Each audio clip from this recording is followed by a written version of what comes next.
Yo, yo, yo, it's your man Jam C. It's your favorite Republican Lou. And we are the squad, y'all. We are the squad. We are the squad. What we doing is running our mouths, talking No. because we got lips. All the time, all the time. So how you be? I be's good. Man. I'm chilling. You know what? It's in honor of this episode today. It's like a special episode.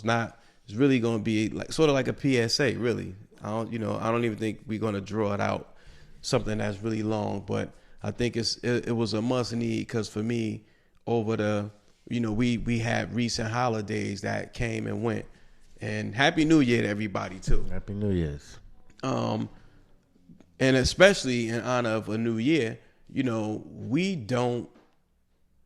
I guess I give a backstory. Like, I got some news about a friend of mine, and when we talk all the time to people, and everybody, especially men. Well, I would say in my circle, because I can't say in everybody's circle. When we talk to each other, what's going on? How you doing? Everybody, I'm good. Everything is I'm good. This, I'm good. That, and then they pass away, and things like that. They be like, damn, what happened? I thought he was just telling me he was all right. But we found out, or you see him in the hospital on Instagram. Everybody posts when they're in the hospital. I'm That's like, crazy. That's real. That's wild crazy. Like, you're posting, letting people know you're in the hospital, you're sick. But sometimes you talk to these people 2 days prior to, and they tell me they never said nothing. So that's why I want to. I guess this was something that's near and dear to me. I want to be able to talk about what are the symptoms, why do we do stuff like that? Like, why do you think we do stuff like that? Why is it you could call somebody and say, what's up with you? And it's like, yo, I'm good. Next thing you know, they not good. I think what it is a lot of times, and one thing about men, I can just, and I don't want to generalize this because I'm just one, right? Yeah. Out of many, right? But I just think that it's a lot of times where it's safe spaces, right? Mm-hmm. And granted, I know you my man. I haven't seen you in a while or whatever. But last thing I want to do is burden you with what I got going on. You get what I'm saying? Yeah. So I just hit you with the generic, like, yeah, I'm good. You get what I'm saying? Yeah. Versus, hey, you got a minute? Let me tell you about what's really going on with me, right? Yeah. I lost my dog. My mother's sick. My little brother just got shot. You know what I'm saying? Yeah. And start running down a whole laundry list of stuff. I just hit you with the generic, like, no, I'm good. You know what I'm saying? So do you think when people ask that question, what's up with you, they really want to know, or they just saying it just to get I think just just something to say? I just think they just saying it because it's something to say, because at the end of the day, I don't know. It all depends. And some people depend. Yeah, I agree. I think it depends on the relationship with the person, because we all say that from habit. Like, so what's up with you? And then sometimes when the conversation gets awkward and nobody's really answering, you go back to that same question. So what's up with you? Yeah. Because nothing else to say. It's almost like when we was growing up, you had a million friends, right? Yeah. And some of these friends you see on a regular basis, some you don't see quite often. Mm-hmm. But you see one of them friends you haven't seen in a long time, and it's just very generic. Like, you keep it very basic. Yeah. You know what I'm saying? Yeah. What's going on with you? How's everything? How's your family? Da. And you just keep it basic, very generic. I don't know. But I do find it was, though, like, it be certain things. Let me ask you this. Do you think that you have people in your life that if you was going through something that you could really sit down and just, like, say something to them? Like, you get what I'm saying? Mm-hmm. Like, if just say if you had just got diagnosed with prostate cancer. All right. Yeah. Would you be forthcoming with that information? Yeah, I do. I think maybe 5-10 years ago, I probably wouldn't have. Mm-hmm. But I think when you get more knowledge yourself, I think you learn that these are just human occurrences. They're things that happen in our lives. What I started doing, and I'm glad you asked that question, I started what's called we do like a wellness check. And it's probably a group of maybe 5 guys that are my friends, I consider friends.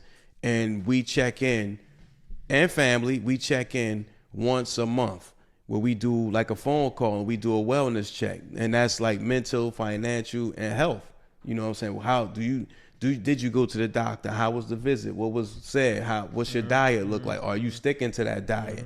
We do a wellness check because a lot of times we spend more time talking about bullshit than we do talking about things that construct of construct. So like if in the 5% nation, it's always build and destroy. So you should always be building and destroying what's negative, but you building on the positive. So we do, and so in that way, that's what we're doing. We're building.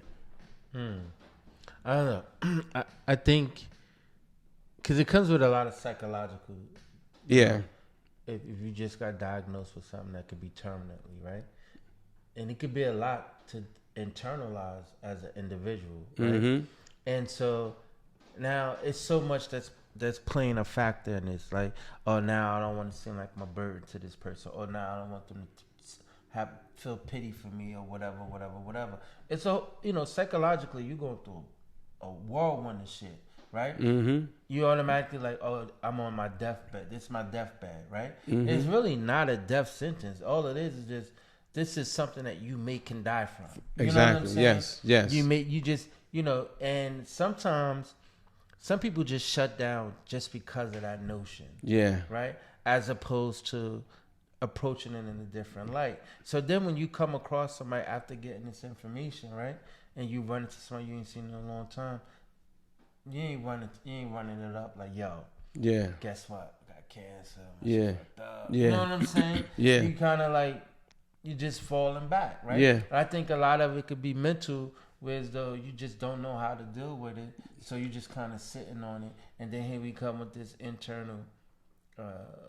You think it's guilt? Yeah, you think it becomes guilt, and all, yeah, I think it's a mixture of emotions. But you're right, because I've learned that when you hold that stuff in, later on, sometimes if something happens to that person, God forbid, and they pass on, when people who did know start reflecting and they start meeting people like that you might have grown up with, you found out that somebody that you knew survived from this and probably could have been somebody to lean on. Plugged you into but we're so, and it amazes me how on one side we're so private with it, but then on the other side we publicizing that we're in the hospital. And you post RC pictures with people with tubes in their arm and up their nose, and like that's a great that's great, because I ran into this young lady. I know her, always been a beautiful lady. I'm saying a lady, she's not that much older than me. Mm-hmm. I always had respect for her. She always carried herself very respectable and very cool. And honestly, I just literally just ran into her about a month ago in Total Wine. Right? Mm-hmm. We spoke, we hugged, how's everything, Everything was good. So fast forward to a couple of weeks ago, scrolling through Instagram, and then I see him getting chemo. Like, was she supposed to tell me that she had? Yeah, true. You get what I'm saying? Yeah. Was she supposed to divulge that information in Total Wine? Yeah. You get what I'm saying? Yeah, got you. You. So, I don't know. It's just, some things you won't know, and then some things you will know. You know what I'm saying? And then what happens is, by the way, cancer, fuck cancer, right? That made me think. Absolutely. It just made me think of the stroke. God bless the stroke. Yes, God bless. Yes. And he was always boisterous and vocal. Yeah. Yeah, absolutely. But on the onset of it. Yeah. You ain't hear nothing from him. Yeah. You understand what I'm saying? Yes. You didn't hear nothing. He wasn't talking about it. Mm-hmm. You know what I'm saying? He wasn't even coming around. Mm-hmm. You know what I'm saying? He was really in survival mode. Yeah. You know what I'm saying? Because it really took a toll on him. Yeah. And then he beat it. Right? Yeah. Yeah. Now once he beat it, now he could talk about it. About it, yeah. You know what I'm saying? And even prior to him beating it, he was vocal about it. Mm-hmm. And then he beat it. Mm-hmm. Then, he back to himself. Stroll back to the stroll. And then it comes back. Yeah. But this time, he got defeated. He didn't defeat it. You know what I'm saying? Yeah. It beat him. Yeah. And it took him, to heaven. Hopefully that's where he is. Yeah. Well, not hopefully. I know that's where he's at. Yeah. And but again, oh no, like I said, it goes on to the onset because once he got it, nobody knew he had it. Yeah. Nobody Absolutely. knew Yeah. he had it. Nobody knew he wasn't talking about it. Whatever. It wasn't until it became very noticeable. Mm-hmm. You know what I'm saying? And then he was like, you know what? Fuck, what else? I might as well just let y'all know my time is limited anyway. Yeah. You know Yeah. what I'm saying? Yeah. And then it became very transparent with Yeah. his diagnosis at that point. So I don't know. I just think that, and then not just men and women, it's just having a safe space to talk about it, and then just where you at mentally. And it's not, and it's not always, and it's not just about your health. It's about a lot of things. I think if you have a close circle, I think it could be healthy for you because you share it with somebody. I'm not, we're not saying to the audience that you open your book to everybody. This is just for the conversation of people that you consider love.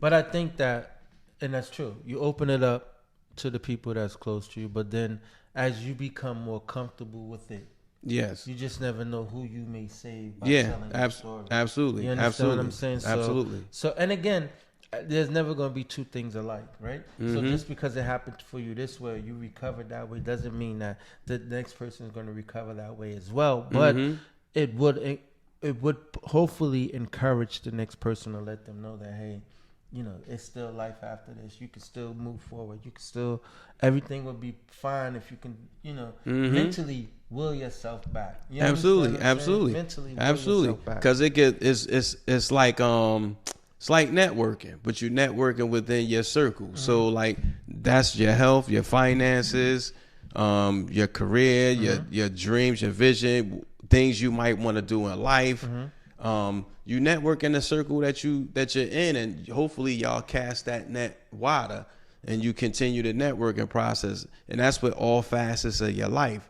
Because I think like we and again, I'm a black man, obviously, so and I but like I think that, and it's only my experience. I can't speak for every black man, but in my experience, I noticed that we keep a lot of things close to the vest. Mm-hmm. And sometimes it could be looked at, we too proud, or we don't want to be judged. And I think, or it may be self-judgment. It might not be the judgment of others. We may be judging ourselves because we capable of self-judging. So, it could be self-judgment that makes you feel doubtful about sharing. My finances is fucked up. And I might not want to share that with you because the way we grew up, you could have been a get money dude when you was growing up, and now you are what we consider off board. For those who don't know, off board mean you're not what you once were. So, and a lot of times we feel like we don't want to share that with nobody because people know me to be one way, and that's how I grew up. So now I can't come to you and be like, yo, I'm fucked up in the game right now. I think that's bullshit. You know why? Here's why I say that's bullshit, right? Because they'll tell you if they was fucked up if they knew you could do something about it. Yeah, got you. You know You're right. You're right. And you're they right. knew you can get them out of that hole. Yeah, you're right. They'll tell you about it. Yeah. You understand? That's why I said I think that's bullshit. I call it bullshit on that one. So I got you. You're right. Yeah, but that's I just think that that's something that we have to be real with ourselves and with the people we consider family or friends. Mm-hmm. When you're dealing with something, it's definitely therapeutic if you share it, because don't think you know it all. Don't think words don't help, because they do help. They do. Right. They help. Everything is like information is always warranted, and it's always needed, and it's always wanted, whether you think you need it or not. I think sometimes people miss the mark when they feel like they don't know what the right words to say, and sometimes it ain't always what you say; it's just your presence. Absolutely. Absolutely. Sometimes you can't find the right words. Sometimes you may not say what's the right thing to say. So just your presence. If you can be there for somebody, that could be more beneficial to them than what you may say out your mouth. Absolutely. And remember, we tell our children this stuff all the time. We tell our kids to talk to us and open up to us. And then we get out here in the world and we don't even do that. But here's the weirdest shit ever. We don't talk amongst each other, but we'll put it out in social media as if Facts. is that social media can help us. Facts. And again, I'm telling you, I always said this, that social media is the most underpaid therapist. Right? Yep. Because people put shit out there, and all it is a cry for help. Mm-hmm. Look at me, I'm in the hospital. Oh, look at me, I'm in the emergency room. Look at me, you know what I'm saying? I'm in the therapist's office. You know what I'm saying? Yeah. Just a cry for help. Like, Yeah. So why not just get the help? Skip the middleman, because you don't need social media to Not go at get all. help. Not at all. You know what I'm saying? But it also contributes to anxiety, depression, because you start living vicariously through somebody else that you think is doing well, who's not. In most cases, because social media it magnifies everything. I like to say it glorifies and magnifies your life times 25, where you think everybody's here, but they really hiding. Right. It's a perception. Yeah, absolutely. Absolutely. Behind the perception, man. So that's another thing about going vocal, man. You just got to keep it real. Exactly. That's it. Keep going vocal. You can't. You know, what comes out your mouth is one thing. You know what I'm saying, but what you put on social media is another thing. You know, so they're two different. They should never be two different things. They should coincide with one. Mm-hmm. They should be parallel. So whatever you say at your mouth is the life that you should live. Yes. And the life that you're living should be, if you want to display it on social media. And again, that comes from perception, the way people see things. Yeah. People may see it as, oh, you doing well. Somebody may say, oh, he fucked up. You know what I'm saying? Yeah. It's just all perception. Like, you can't take that social media for face value. I don't think you can. Shouldn't. No, you shouldn't. I mean, I for me, like I said, for me, social media could be motivating depending on where you at with your life, where you at with self. Like, when I look at people who post an accomplishment, whether it's fake or facade or whatever, for me, it just motivates me, because I feel like, okay, they made it to this. Well, it looks like they made it to this level. So it's not that it may not be something that I want to do, but it just shows me growth. So if I see growth, I want to be growth. Or I want to grow in my own arena, because we all got our own arena. But I just say, like, when somebody asks the question, what's up with you? Be real about whatever it is you want to share. Tell them what's up with you. If it's love, like I said, if it's somebody that love you, be open and honest. Because again, this was a topic for me personal, because when I hear things about people who I care about in my life who feel like they, nobody can help them, so they won't share it because they feel like, I got it. I don't need help. I don't want nobody. It's nothing. I got this full under control. We all go through shit. We all go through something. We all deal with something. And even if it's just kind words, or to Republicans' point, just being there, just being in a safe space with that person and holding each other down, that helps. It's energy. We all connected by energy. Agreed. So, when you out there, if I say what's up, I give you my life story, and you listen. That's right. I don't give it to you, nigga. I ain't trusting. Yeah, and it's just a question. What's up with you? That's all. That's it. What's up with you? And listen, real.tech real. This what's up with you. That's what we ask. So we ask you guys the question in the form of, you can hit us back with what's up with you at goingvocal@gmail.com. That's GOYNVOCAL. Judgment-free zone. Exactly. Judgment-free VACAL@gmail.com. You keep going vocal. What's up with you? What's up with you? And it's your man Jam C. It's the Republican Lou. And we out. Peace. Peace. Everybody tune into the Pod Squad now.